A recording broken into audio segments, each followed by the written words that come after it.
Good morning. Good morning. Welcome to St. Paul's Universalist Church.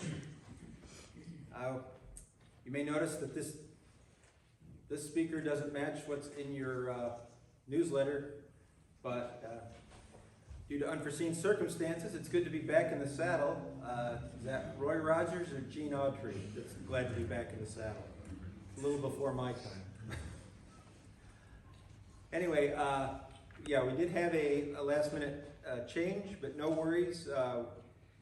We put some stuff together, and we're happy to have Peg and Tim joining us with Rachmaninoff to start us off. Yes. And we're happy that you swam out to join us this morning. Can you hear me? Because I can't hear me. Okay, yes. Yes, you can. I just can't. In the way of announcements, we have several. The annual meeting, your favorite and mine, is next Sunday, May 7th. Please come and make your voices heard. It's where we plot the course of the next church year as far as our plans, our budget, and so on and so forth. I have it on good authority. I've spoken with the guest speaker, and the sermon will be short, so don't let that deter you from sitting through the meeting. Seems like I see that guy every day. From Pat, if you haven't received the May, June, and July newsletter in the mail, please take one and sign your name. They're on the back table.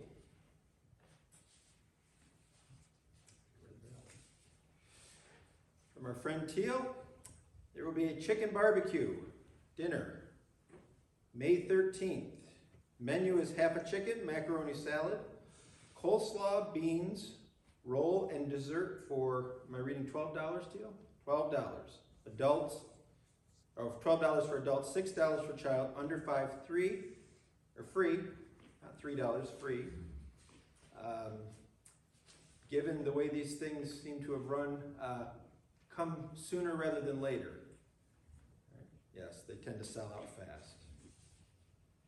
I think that's all I have up here. Are there any other announcements that anyone would like to share with the congregation?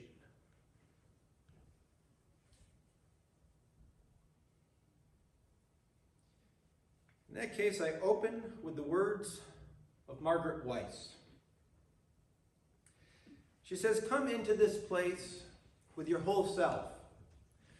The parts that are raw and exposed, the part that is beaming with joy, the part that is seeking the truth, the new, the possibility.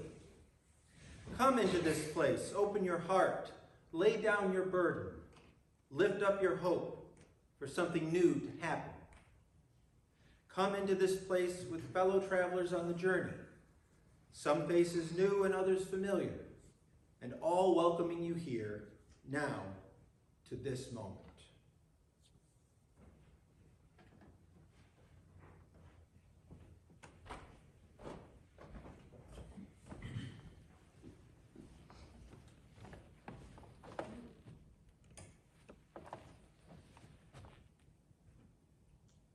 I invite you to join me in the words as we open with our chalice lighting. May this flame, symbol of transformation since time began, fire our curiosity, strengthen our wills, and sustain our courage. And our opening song is number 44.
remain standing and join me in the words of affirmation. Love is the doctrine of this church. The quest for truth is its sacrament, and service is its prayer. To dwell together in peace, to seek knowledge and freedom, to serve humanity in fellowship, to the end that all souls shall grow into harmony with the divine. Thus do we covenant with one another and with our God.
Played that before, but otherwise it may have been, I think, the first time I've heard Beethoven with a harmonica. We are now at the time of the service where we share joys, sorrows, and concerns. Mic up.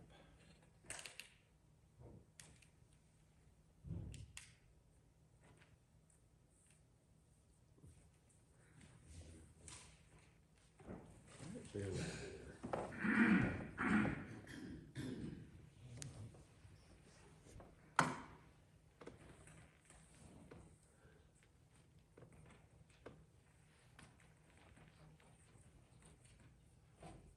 Okay. I guess we'll have to shout them out. There's definitely batteries in there.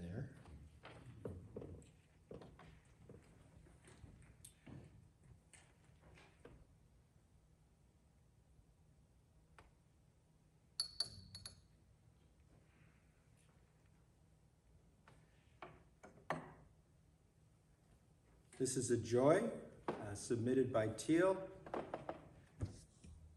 Joe Sandley of the Salisbury congregation had bypass surgery this week. He is home and doing great, which I'm happy to hear. I was guest speaking in Barneveld, and that was the first what? I know that name. So good, very good. We wish him well.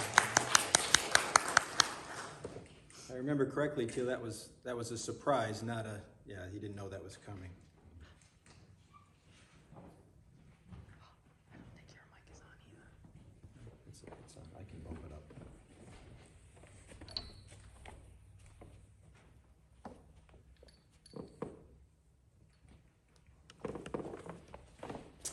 This one's a joy.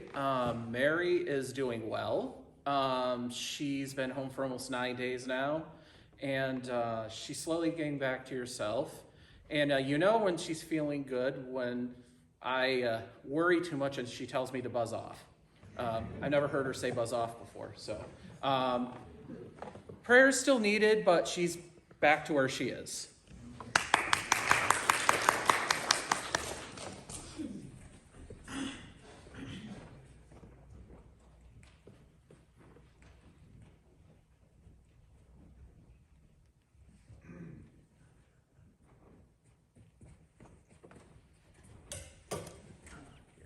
Not sure what's up with that one, but if you hold that near your mouth, it'll. Our grandma just died on Friday night, and we hope she will,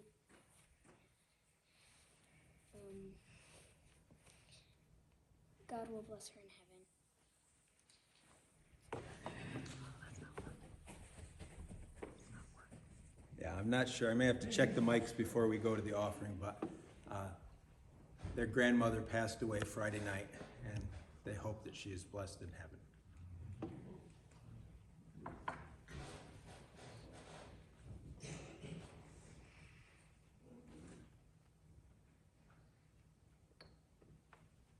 Does it sound like this is off? I don't know. Very little? Yeah, I don't. We can hear you. I know, but you're going to need to hear someone else during the sermon, so this is not working. Do we have any AA batteries on hand? Yeah, in your drawer, in that desk drawer. In my drawer? What? In the desk drawer. No, it sounds like home. Yours isn't working either. Huh? Yours It's not. isn't working either. Jeff, let me just check on that over here. Okay, I think. okay. Yeah, we're just going to check quick. Yeah. Mark is the sound guy. I'm the video guy.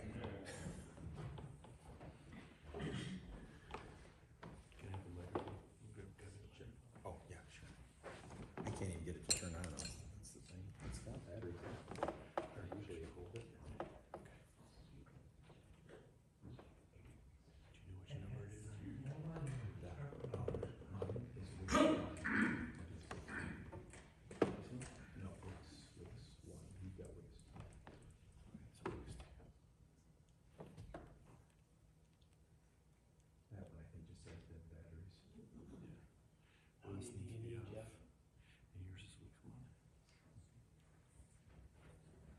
Testing, test. Oh.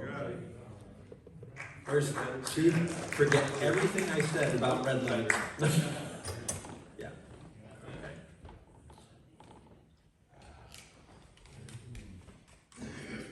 So red does mean off. Means mute. Means mute. If only people came with red lights.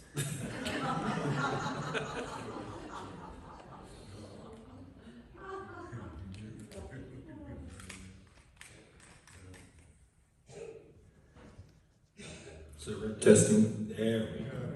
All right. Thank you so much.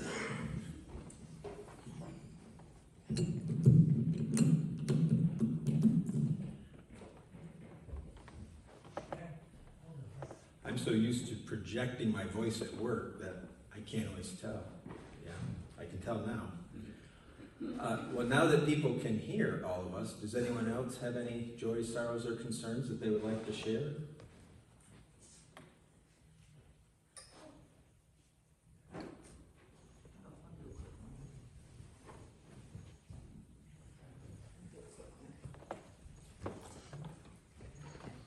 This is a joy. We had a wonderful Earth Day celebration in St. Johnsville yesterday, and our minister Linda and her husband played, and the children danced, and hopefully we raise the consciousness so that we can be a little kinder to our Earth Mother and onward.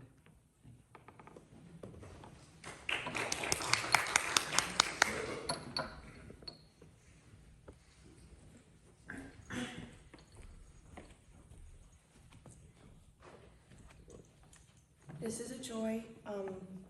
I have gotten my job at the nursing home in St. Johnsville back. I am a full-time employee, and once I'm back into the swing of things, I will be a cook as well as a dietary aide.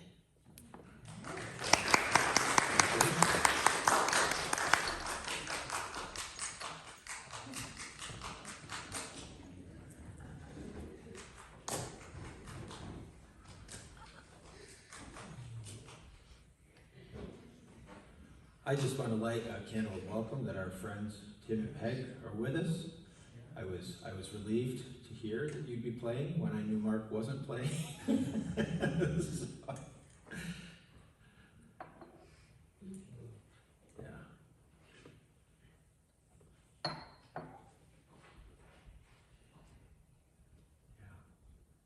When Mark's not here, we're kind of like Simon and Garfunkel, but I'm Garfunkel. Or Ringo, or, you know, I don't know. As is our tradition, we light a final candle for any joys, sorrows, or concerns that go unspoken, but remain in our hearts and minds. We will now give and receive the morning offering to support the work, the wonder, and the witness of this community.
I invite you to join me in a time of meditation with these words of John Saxon.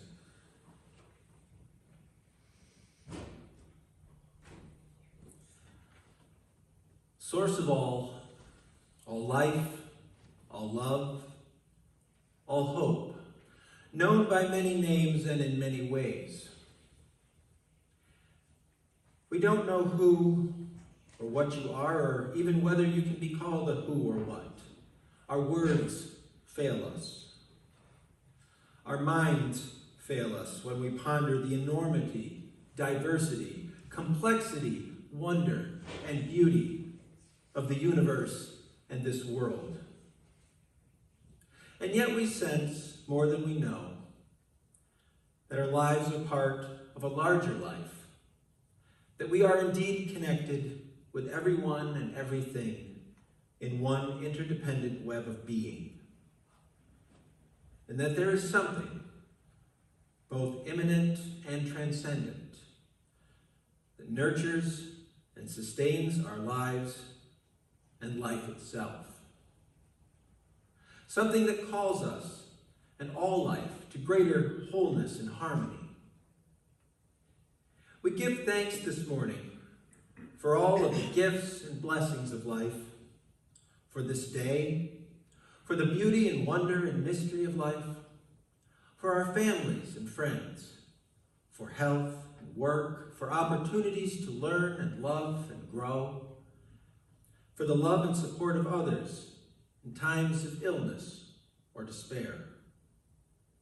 But we remember, too, that others here in this room, in this city, and around the world, struggle with poverty, hunger, fear, illness, isolation, violence, and economic insecurity.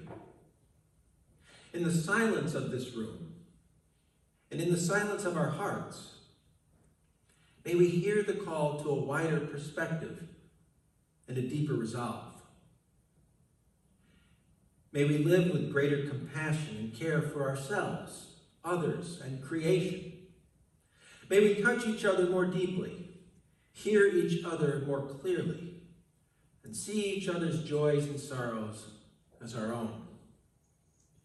May we strive to be and become more than we are, more loving, more forgiving, more kind, more honest, more open, more connected, more whole.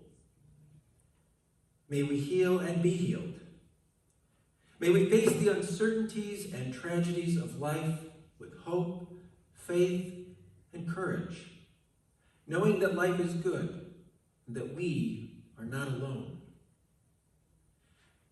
And in these moments of silence, may our hearts speak silently all the prayers of our lives, our soul's greatest joys and deepest sorrows, our triumphs and failures, our regrets and fears, our disappointments and losses, our hopes and dreams.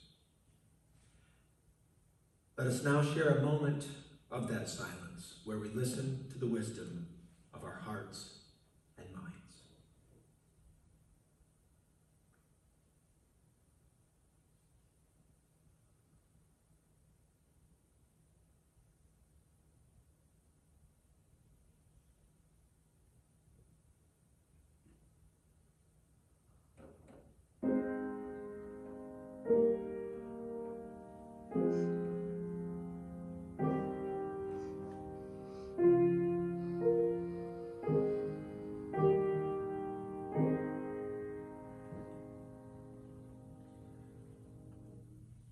Our next song is number 326.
that we had to kind of change things around, I immediately set to work on what to do about it. I thought of initially recycling an old sermon, but then my wife said, "Why don't you share some readings? I'll help." When I heard "I'll help," I thought the wheels started turning. So we put our heads together. I called Peggy a couple of times, knowing she was playing the music, and we came up with something a little different from the norm, something that honored Earth Day that just passed and Arbor Day that was just this last week. Probably remember Arbor Day when you were in school. That was that day they brought you out and they planted that tree that's still there in front of your school. In any event, Dawn and I have come up with 2 readings each that will, the thing I asked, I said, we're going to kind of go with a nature, earth, and beyond broader perspective to share with the folks, and asked Peg if she could play a piece in the middle to kind of break it up.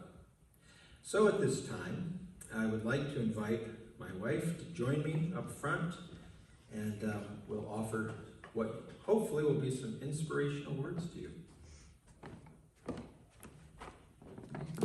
One of my favorite spiritual leaders is Thich Nhat Hanh, and I have his book, one of 9, he wrote like 97 books, but I have this one here, At Home in the World, and when I'm feeling really down, I find when I turn to this book, it just makes me feel a whole lot better. So I offer a reflection from him. And this is called An Old Tree Produces New Blossoms.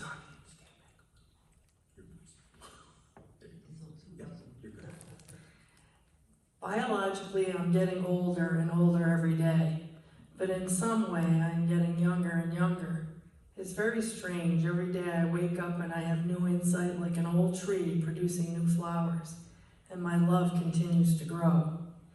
In Vietnam, this is where he grew up, there is a type of plum tree with yellow flowers which can live a long time, and sometimes its trunk becomes twisted. At Lunar New Year, it produces a lot of lovely flowers that bloom not only on the small, delicate branches, but even at the base of the trunk. I feel like that tree. In the morning, I wake up and there is new insight springing up from deep down inside. It appears without effort. I don't have to practice hard at all. It's like when you plant a seed and water it, then it just grows. If you come to my home in France in the month of April, you won't see any sunflowers, yet the farmers have already planted the sunflower seeds. They put manure and compost in the soil and everything is ready. In early June, the stems will already have grown 1 or 2 feet tall, and within a month, the sunflowers will be blooming everywhere. Our practice is to cultivate good seeds in the soil of our mind, knowing that we will mature and bloom in their own time. If we look deeply enough, we can already see the sunflowers in April.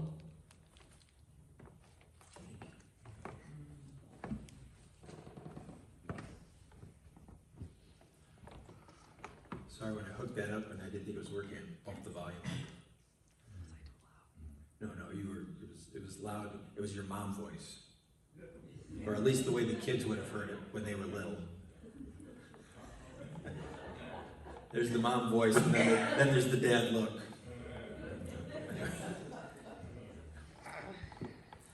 This is a poem that you might have had to have memorized back in your school days. And it wasn't until I actually looked it up, and Joyce Kilmer, all these years I thought a woman wrote this poem. But that's Joyce Kilmer. He was an American poet. He born and raised in New Jersey, and unfortunately died just a few months shy of the end of World War I while fighting for the American forces in that conflict. But this is called Trees. I think that I shall never see a poem lovely as a tree whose hungry mouth is pressed against the earth's sweet flowing breast. A tree that looks at God all day and lifts her leafy arms to pray. A tree that may in summer wear a nest of robins in her hair, upon whose bosom snow has lain, who intimately lives with rain. Poems are made by fools like me, but only God can make a tree. And now Peggy has some music for us, compliments of Mr. Johann Sebastian Bach.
The next story from the book At Home in the World is called Walking on Country Paths, and Thich Nhat Hanh is the one who brought mindfulness to this country. And when you do mindfulness, when you practice it and you live in the present moment, it offers you a great deal of peace. And I will share his reflection. He died about a year ago, but his words live on in his stories and his books. I like to walk along country paths lined with wild grasses lining the path. I place each foot on the earth in mindfulness, knowing that I am walking on the wondrous earth. In such moments, existence becomes a miraculous and mysterious reality. People usually consider walking on water or in thin air to be a miracle, but I think that the real miracle is not to walk either on water or in thin air, but to walk on the earth. Every day we are engaged in a miracle that we don't even recognize. The blue sky, the white clouds, the green leaves, and the curious eyes of a child, all is a miracle.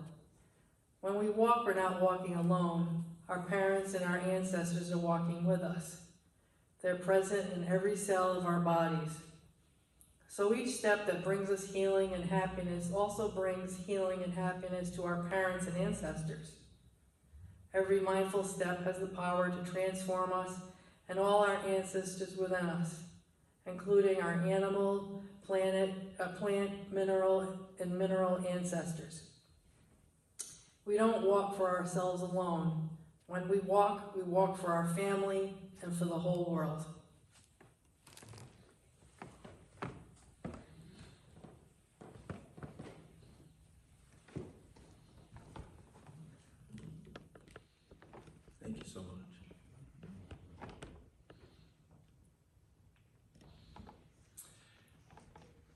The recent placement of the James Webb Telescope has opened our views and understanding of the universe in ways as never before. This was one of the first images to come in from the telescope, and it was the result of focusing on a tiny section of space, maybe about that big, and magnifying and magnifying and magnifying. What you are looking at are stars, yes. The laser pointer bounces off the screen, so I can't. But what most of those lights you're looking at are not stars, they're galaxies. They're galaxies in a little section of a little part of the universe. And I want you to imagine that on average, those galaxies have 100 billion stars. And wherever you point that telescope, you'll be able to see something similar. I find that very humbling. To think of humanity being alone in the universe seems like a tremendous waste of space. And yet, as far as we know, Earth is the only place to harbor life. This next image was released on the 30th anniversary of this picture. It's an image of Earth taken by the Voyager 1 space probe at nearly 4 billion miles away. It was out by Saturn and turned its camera back toward home. This image inspired the late Carl Sagan to write about what he called the pale blue dot. And I've shared these words up here before, but I have found them to be some of the most moving pieces of what I would call secular scripture. And they too really put things in perspective. Look at that dot. That's here. That's home. That's us. On it, everyone you love, everyone you know, everyone you ever heard of, every human being who ever was, lived out their lives. The aggregate of our joy and suffering, thousands of confident religions, ideologies, and economic doctrines. Every hunter and forager, every hero and coward, every creator and destroyer of civilization, every king and peasant, every young couple in love, every mother and father, hopeful child, inventor and explorer, every teacher of morals, every corrupt politician, every superstar, every supreme leader, every saint and sinner in the history of our species lived there on a mote of dust suspended in a sunbeam. The earth is a very small stage in a vast cosmic arena. Think of the endless cruelties visited by the inhabitants of one corner of this pixel on the scarcely distinguishable inhabitants of some other corner. How frequent their misunderstandings. How eager they are to kill one another. How fervent their hatreds. Think of the rivers of blood spilled by all those generals and emperors, so that in glory and triumph, they could become the momentary masters of a fraction of a dot. Our posturings, our imagined self-importance, the delusion that we have some privileged position in the universe, are challenged by this point of pale light. Our planet is a lonely speck in the great enveloping cosmic dark. In our obscurity, in all this vastness, there is no hint that help will come elsewhere to save us from ourselves. The earth is the only world known so far to harbor life. There is nowhere else, at least in the near future, to which our species could migrate. Visit, yes. Settle, not yet. Like it or not, for the moment, the earth is where we make our stand.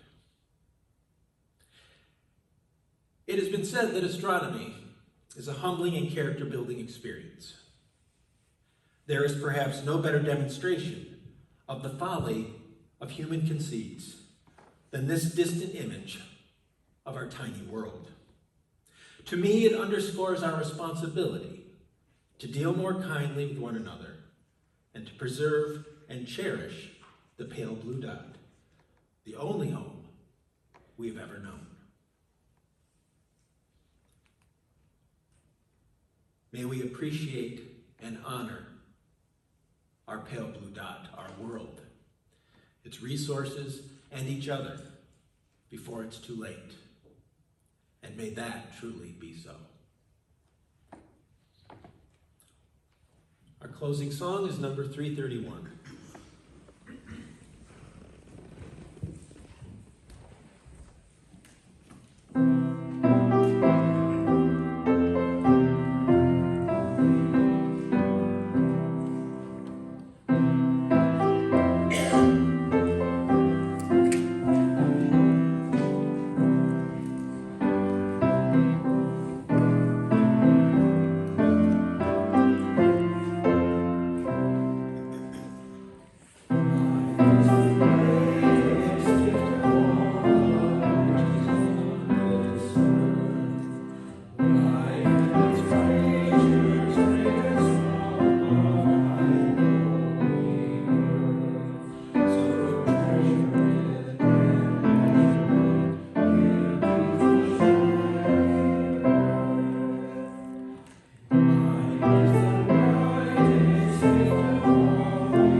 I close our service with the words of George G. Brooks.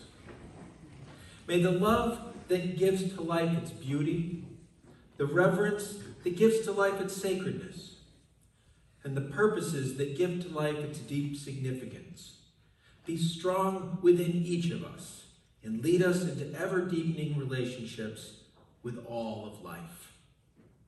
Amen.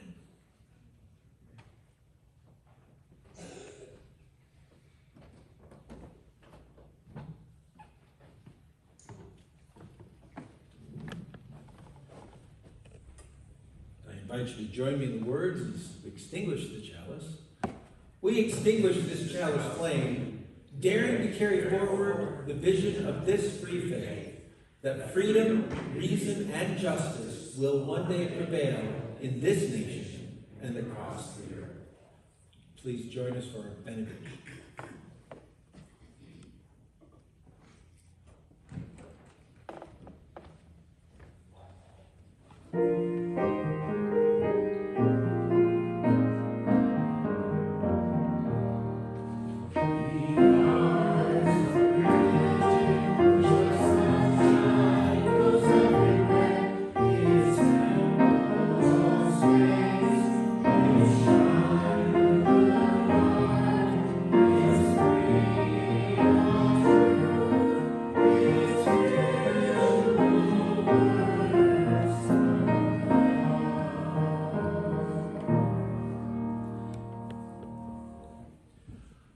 To thank you all for coming out today. I want to thank Tim and Peg for joining us, and I especially want to thank Dawn for getting up and reading with me.